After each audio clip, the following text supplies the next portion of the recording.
Bom dia, boa tarde, boa noite, meus queridos, tudo bem? Espero de coração que sim.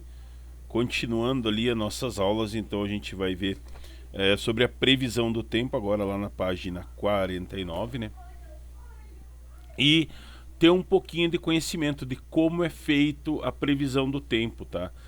Ah, ela é uma ciência até que relativamente nova, como nós tínhamos comentado em aulas anteriores. Ali a gente tem uma previsão do clima de uma região com um estudo de mais ou menos 30 anos, né? Você tem que ter para ter essa média.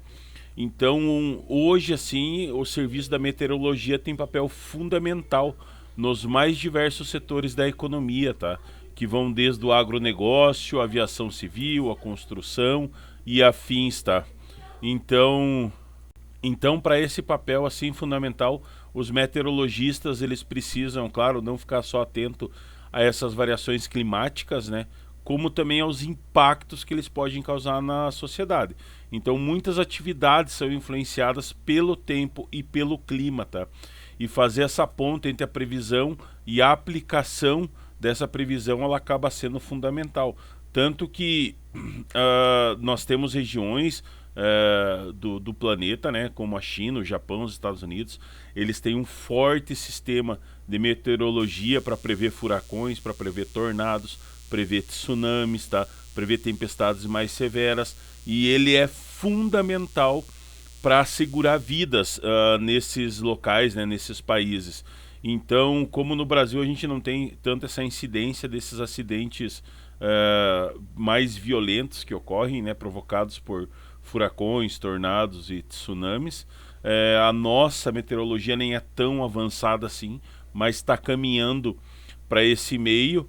Então, para se fazer assim, por exemplo, para se ter uma estimativa de como vai estar o tempo nos próximos dias, se depende de uma série de fatores, tá?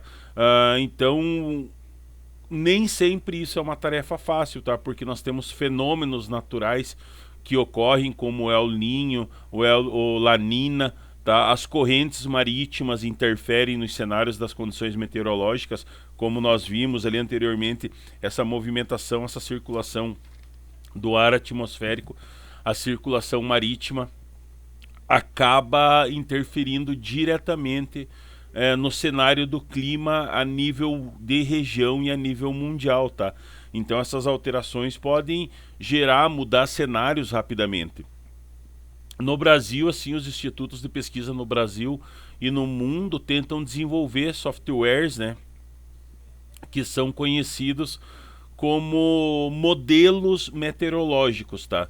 Então, com eles é possível prever o que vai acontecer, resolvendo equações bem complexas, tá? Porque eles fazem assim verdadeiras radiografias da atmosfera terrestre, tanto que agora por esses últimos meses aí todo mundo viu os satélites da SpaceX, né? Que foram lançados mais de 200 satélites com esse intuito de você ter várias previsões, várias imagens que possam ajudar da melhor forma possível.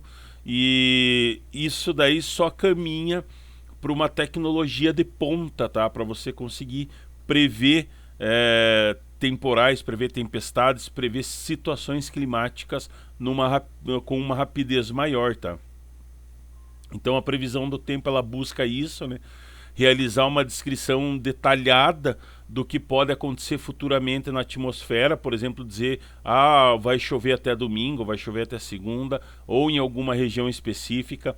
Então esse estudo envolve esse conhecimento, tá? E as informações das inúmeras variáveis que tem nesse meio, a temperatura observada, a análise da formação das nuvens, pressão atmosférica, a umidade relativa do ar, a direção e a velocidade do vento, entre outros dados que são utilizados para você ter uma previsão bem concisa, né? Para você ter certeza de largar a previsão.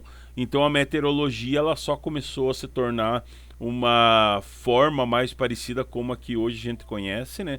A partir da Segunda Guerra Mundial, depois que se criou a Organização das Nações Unidas, né, a ONU. e os países acabaram iniciando um trabalho em equipe e surgiu a Organização Meteorológica Mundial, a OMM, tá? No ano de 1950. No Brasil, o órgão nacional da meteorologia vinculado à OMM é o Instituto Nacional de Meteorologia, né? O INEMET, que está ligado diretamente, tá vinculado a esse órgão mundial. Então, dessa forma, por meio desse conhecimento e dos dados coletados, né, das mais diferentes áreas que nós temos, os modelos que existem meteorológicos, eles são alimentados e a partir de potentes computadores que se utiliza hoje, né, juntamente com esses satélites maravilhosos que estão em torno da nossa atmosfera, né, se faz essa análise das condições do estado inicial da atmosfera e se cria previsões baseadas nas probabilidades, tá? No entanto, assim, mesmo com toda essa tecnologia, claro, muito da previsão vem da análise técnica dos meteorologistas que analisam, né, e fazem simulações, né? Então, a partir dessas simulações se conclui quais são as correções que podem ser necessárias, tá? E qual vai ser a previsão mais efetiva. Sem a tecnologia a gente não tem previsão do tempo, tá? São utilizados diversos aparatos, diversos mecanismos, diversos instrumentos, como os radares, as estações meteorológicas, sensores, balões, satélites, tá? Que coletam todas essas informações em todas as camadas da troposfera terrestre, tá? Então se utilizam de supercomputadores para fazer as análises das condições atmosféricas e leitura de informações e de imagens, tá? Que são alimentados, que acabam alimentando esses modelos meteorológicos que fazem essas simulações.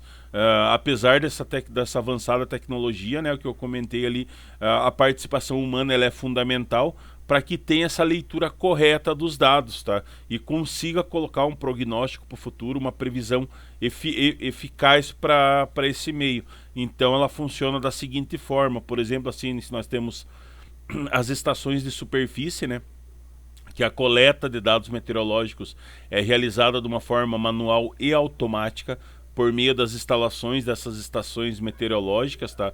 Ali ela tem equipamentos que obtêm informações sobre a direção e velocidade dos ventos, a temperatura, umidade, chuva, taxa de evaporação, radiação solar e pressão atmosférica, tá?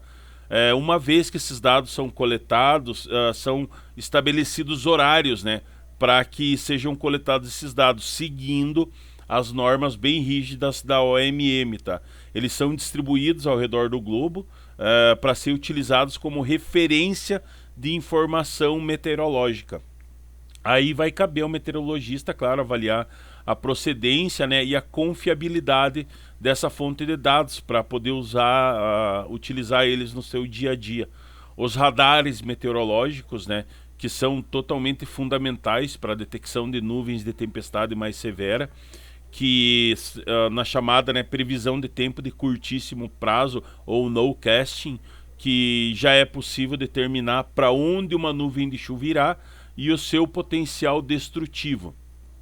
Existem alguns tipos de radares que, claro, né, todos possuem uma antena emissora e receptora de ondas eletromagnéticas, e essas ondas fazem uma varredura do céu, tá? E transmite essas informações encontradas de uma maneira gráfica para uma análise em mapa. Eu coloquei ali até o exemplo de um para você ver que todos eles possuem, né, essas antenas emissoras e receptoras de onda que fazem essa varredura.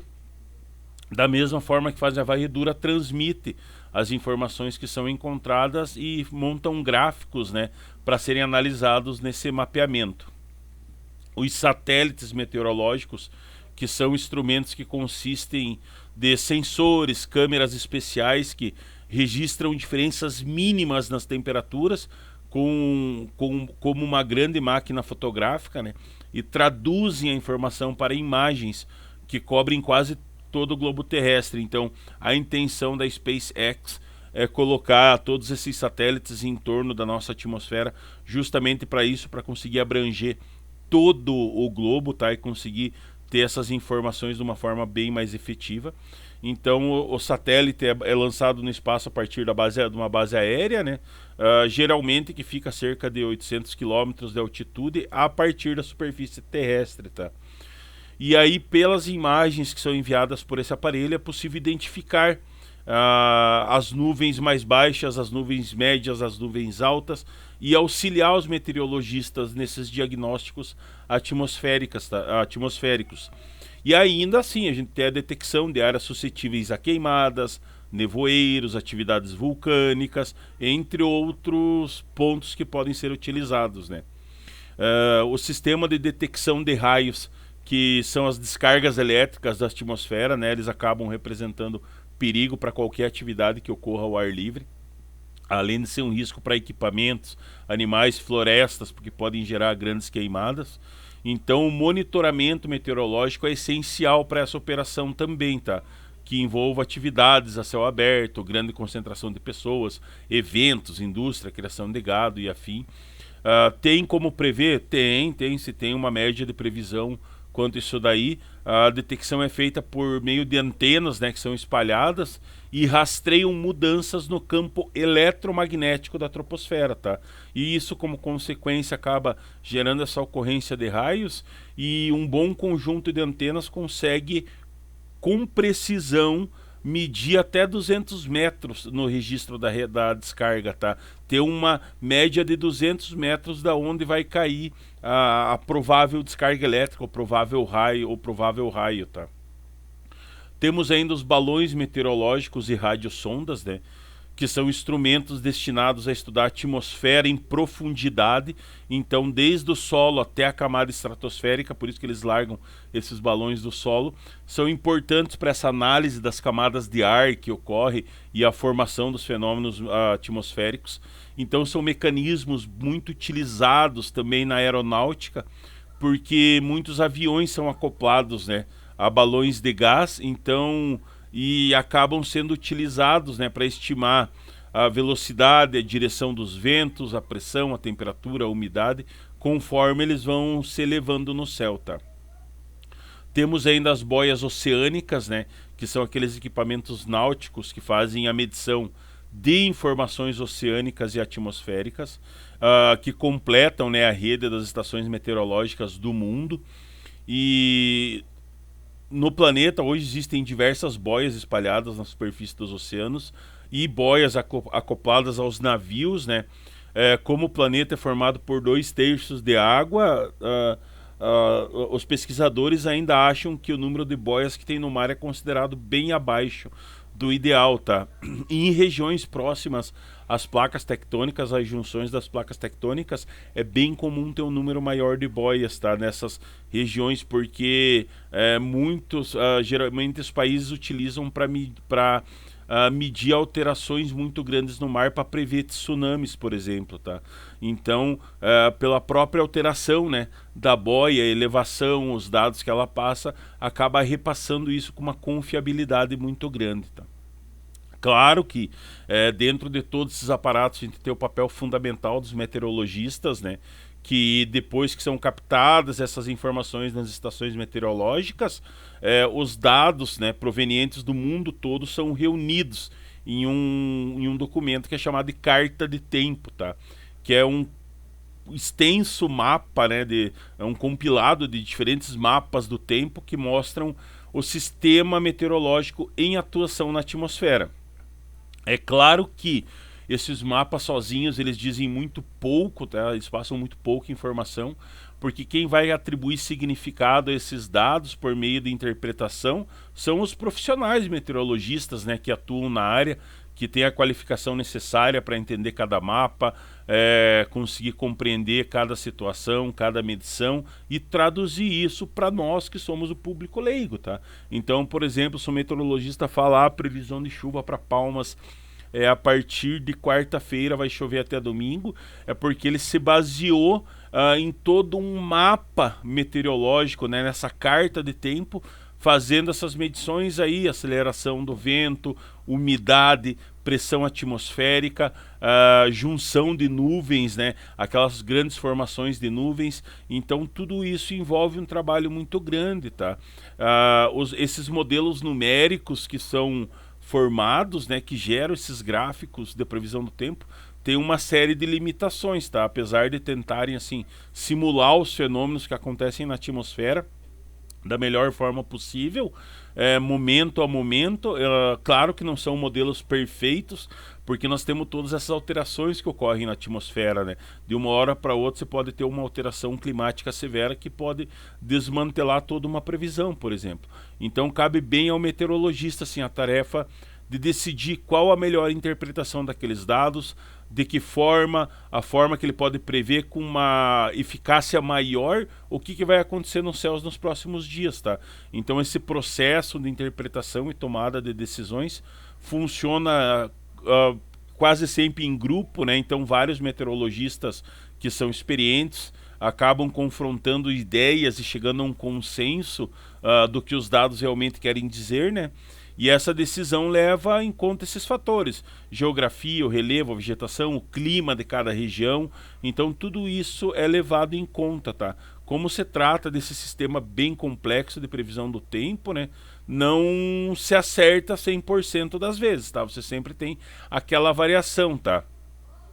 Porque você tem todas as alterações que ocorrem no meio, né? Por exemplo, assim, em alguns casos, pode acontecer de uma chuva inesperada cair no meio do dia, por exemplo, contrariando o que um meteorologista fez, porque é uma ciência que lida com incertezas, né? Nós temos várias alterações na atmosfera, a gente viu as formações das nuvens, a circulação dos ventos, as circulações oceânicas, então você tem muita incerteza nesse meio. Então, é uma ciência bem complicada, assim, e cheia de dados a serem desmitificados, tá? Depois de feito todo esse processo da análise e interpretação desses dados, é elaborado os relatórios, né? Que são os previsores do tempo, tá?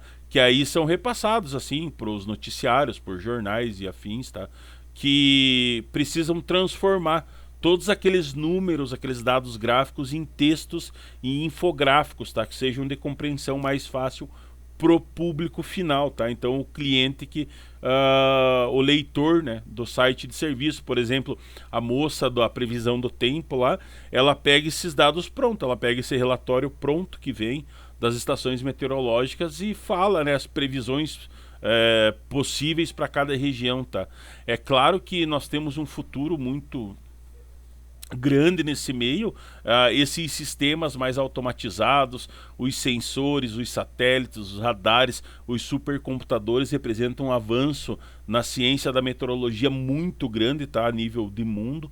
Então a grande capacidade de processamento dos computadores está cada vez maior, então você consegue prever situações maior, você consegue fazer simulações mais rápidas de uma forma mais exata. Então são as principais características que são usuais dentro desse meio, né? É claro que pode ter os avanços que tiver tecnológicos, tá? A gente tem que considerar que o ponto, né, todos os fatores que compõem esse modo como é feita a previsão do tempo, porque apesar de ser esse esforço em conjunto, resultando em um trabalho de alcance global, a tecnologia é importante e precisa, tá? Mas não tem uma ligação direta em possuir equipamentos de ponta e ter resultados excelentes, tá? Ainda como isso, assim, o ser humano faz toda a diferença nessa obtenção das previsões corretas, tá? Principalmente a experiência que se tem no campo. E lembrando que nós temos todos os fatores que podem trabalhar contra isso, né? As alterações que nós temos de uma hora para outra, tá, pessoal? Dê uma olhadinha no material em anexo ali, bem legal, tá? O material que eu coloquei para vocês ali, que eu preparei para vocês, tá? Qualquer dúvida, pessoal, lembrem, a gente tira nas aulas ao vivo agora, que está sendo maravilhoso para a gente discutir, tá? Anotem, a gente tira essas dúvidas na próxima aula. Grande beijo, fiquem bem e até a próxima aula.